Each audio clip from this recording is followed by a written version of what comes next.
Bonjour, everybody. This is Tiggy Maximus with Tiggy Maximus Talks, episode 93 on YouTube. Today is Memorial Day, and there are some fun things happening today. You got the Game 7 between the Boston Celtics, your number 2 seed of the East, and they're fighting the 8 seed, the Miami Heat, who are playing with house money. Well, Miami was up 3-0 in the best of 7 series. Looked like they might have been on their way to sweeping the Boston Celtics. But Boston Celtics made some adjustments and they fought back. And they won very handily Game 4. I think they won by like, what was it, 17 points or something? And then they won Game 5 in Boston by 13.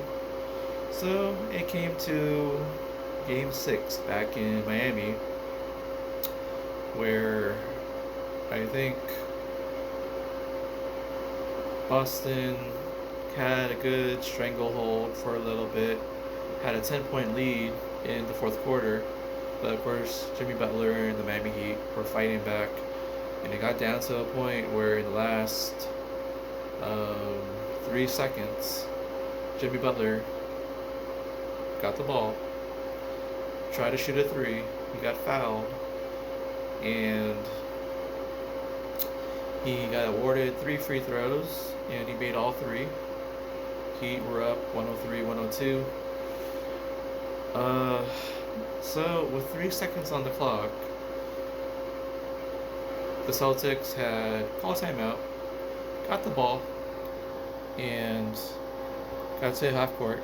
And the inbounds play basically was Marcus Smart got the ball, shot a 3, he missed it, and it just so happens that Derek White was at the right place at the right time to tip the ball in before the red lights came on, triple zeros on the game clock was on, and it turns out they actually got the shot off on time. So Boston Celtics won by 1 point against the Miami Heat, and now the series is tied 3-3. So apparently, in the NBA playoffs, anytime a team went up 3-0, which has happened 150 times, and basically this is number 151, and only, I guess, just 4 times ever that a Game 7 was forced, and I guess this was number 4 or 5, so it looks like it's going Boston's way unless the Miami Heat can figure out a way to stop the Boston Celtics and win this game. I figured this Game 7 is going to be a defensive battle, low scoring game, a lot of twists and turns. You might get a whole mixed bag of stuff for Game 7 in Boston. I'm going to find a place to watch that game, so that's going to be a fun one. I do hope that the Miami Heat pull it off because I don't think I want the Boston Celtics to win. But you never know. This could be one of the most exciting Game 7s we'll ever see, maybe in our lifetime. So, what else? We do have a Game 6 between the Golden Knights of Vegas and the Dallas Stars. Series was up 3-0. Just like all the other conference final series in hockey and basketball. I don't think ever you had 4 conference finals happening at the same time where they all started 3-0. Now granted, LA Lakers couldn't extend the series, so they got swept by the Denver Nuggets 4-0. The Carolina Hurricanes couldn't extend the series against the Florida Panthers, who are basically on a Cinderella run. Reminiscent of the 2014 2012 LA Kings. I mean, essentially, the Florida Panthers were basically your number 8 seed, I guess. But I had to double check that just to make sure that's really the case. But the fact that, Florida Panthers had to face the best team in hockey, beat them, coming back from a 3-1 deficit. Next round, beat the um, second best team in the East, the Toronto Maple Leafs, and then made short work of the Carolina Hurricanes, who were, I guess, basically the third best team in the East as well. So um, that is quite a run. To bulldoze through all three teams, and then they're just waiting in the finals, the Stanley Cup Finals, against maybe the Golden Knights of Vegas or the Dallas Stars. So hopefully the Golden Knights, I think they have a good shot to dethrone the Florida Panthers. But if the Florida Panthers beat the Golden Knights or the Stars, that is going to be quite a run in playoff hockey history. So we'll see what happens with that. All that's happening today on Memorial Day. And I think there's a college men's lacrosse championship game going on today between Duke and Notre Dame. So I'll probably keep tabs on that actually. So we'll see what happens. I'm actually rooting for Duke, although Duke has had some what's it called, controversy regarding their how they won their semifinals matchup against Penn State. Apparently there was an overtime goal, and one of the Duke players may have been in the crease when the goal was scored, so that's a no-no. But they said they can't review it, which is kind of weird because you think review is everywhere, but apparently not. So, but anywho, I'm hoping Duke wins another men's lacrosse championship in college. So, go Duke. And then, yeah, this past weekend, San Diego Padres lost 2 out of 3 to the New York Yankees in New York. Granted, Padres had the first game on Friday, 5-1. They had the lead on Saturday, 2-1, but they ended up losing in 10 innings to the Yankees, 3-2. And then yesterday on Sunday, Padres were up 3-1. Unfortunately, Yankees just has too much firepower. They're just too much. Granted, it was 8-3, getting 7 runs in the third inning, tagging Yu Darvish, but Padres tried to fight back, got it to 8-6, but the final score ended up being 10-7 Yankees. So now the Padres are traveling to Miami, face the Miami Marlins. So hopefully the Padres can bounce back, get some wins back under their belt. So,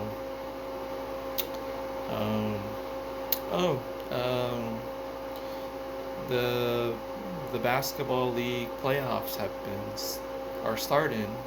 It's gonna start tomorrow on Tuesday.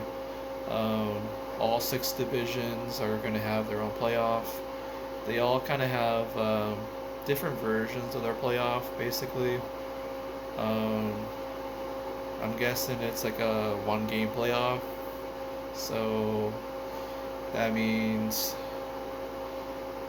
each division is going to have like their own like Final Four in a way. So I'm actually going to a San Diego Sharks home game on Thursday, which is going to be at 7 o'clock. But I'm going to watch Game 1 of the NBA Finals very close by. Try to watch that from 5 to 7-ish. So if I do show up to the Sharks game, I might be a little bit late because of the NBA Finals. So a lot of basketball on Thursday. So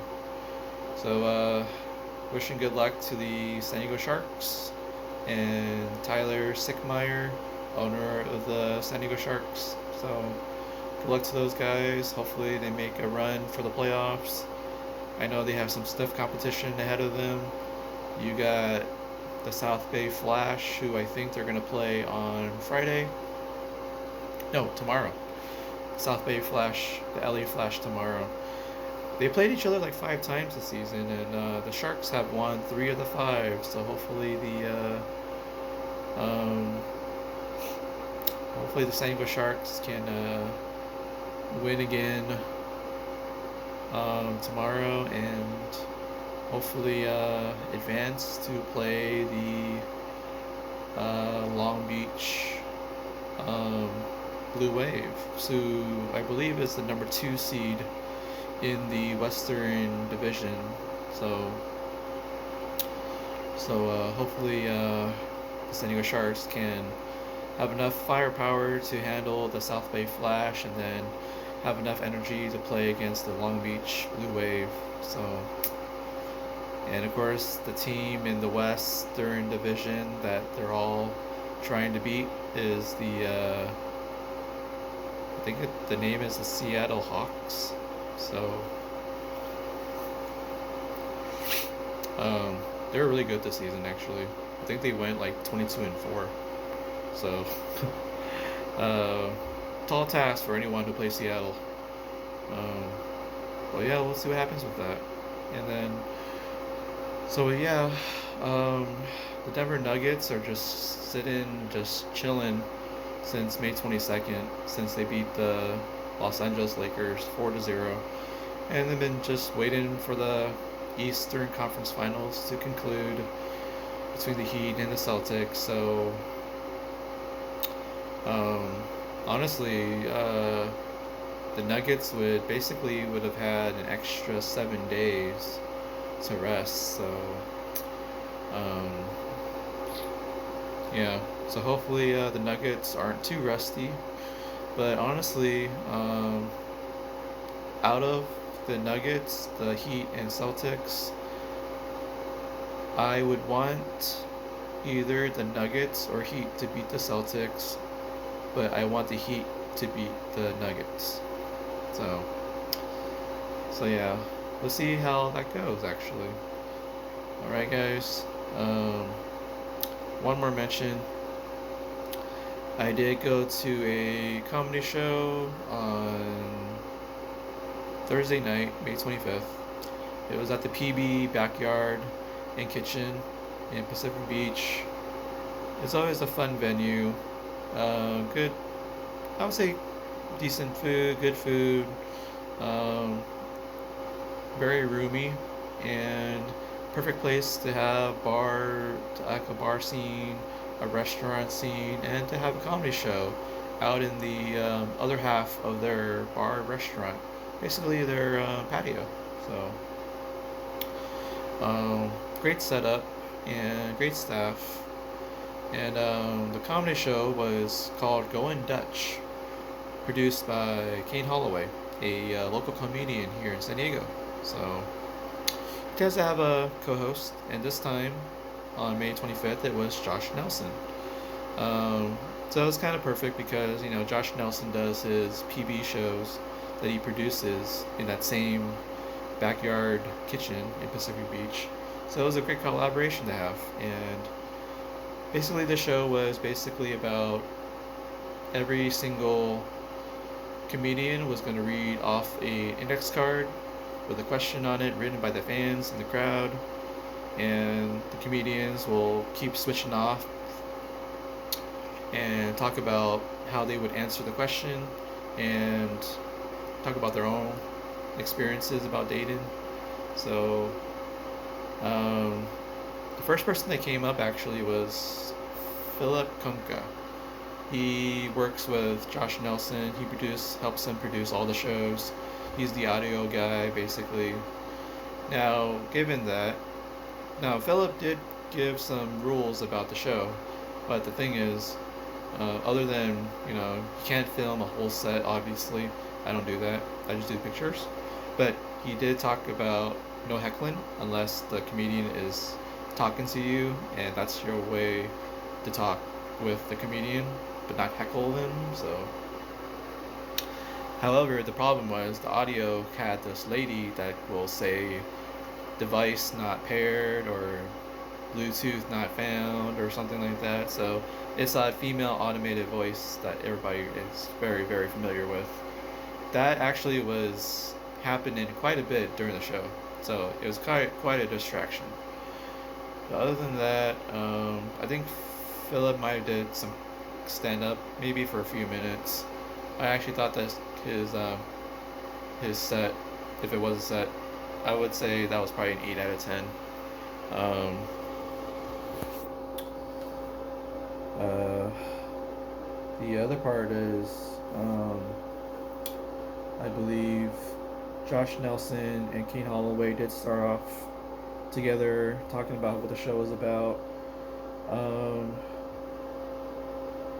they may have answered some questions off the bat, so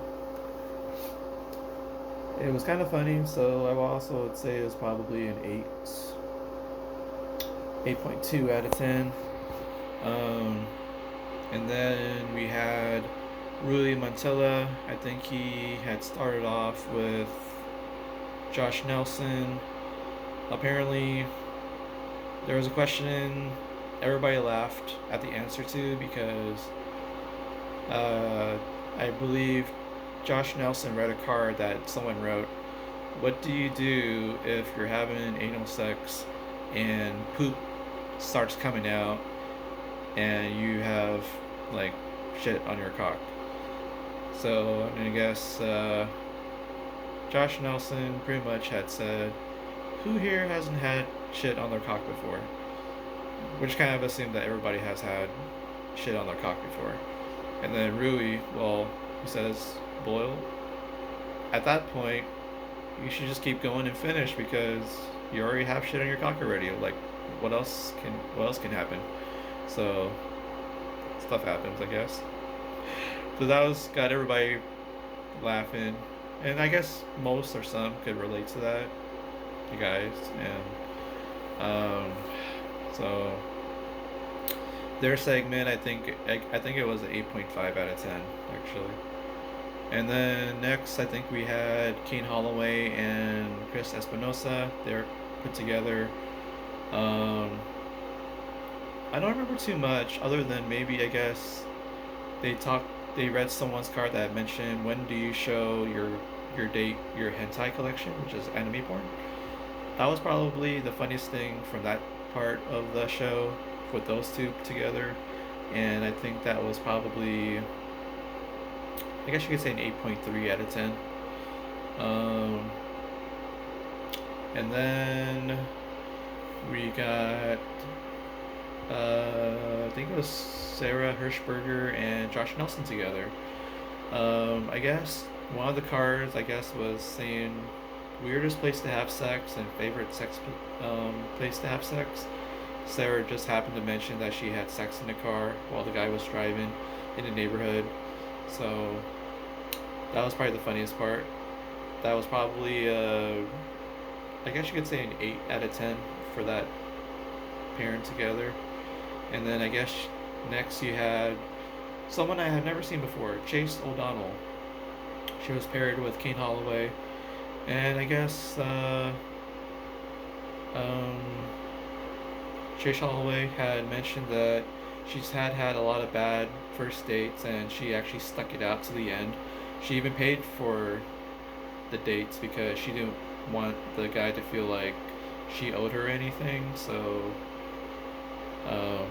that she didn't feel like she owed him anything if she paid for the date.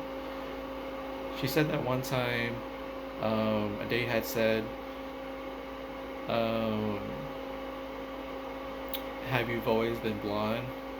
And I guess she said yeah, and then the guy mentioned to her on a date, "Well, maybe it should be a time to color the hair." So everybody was ooh and on.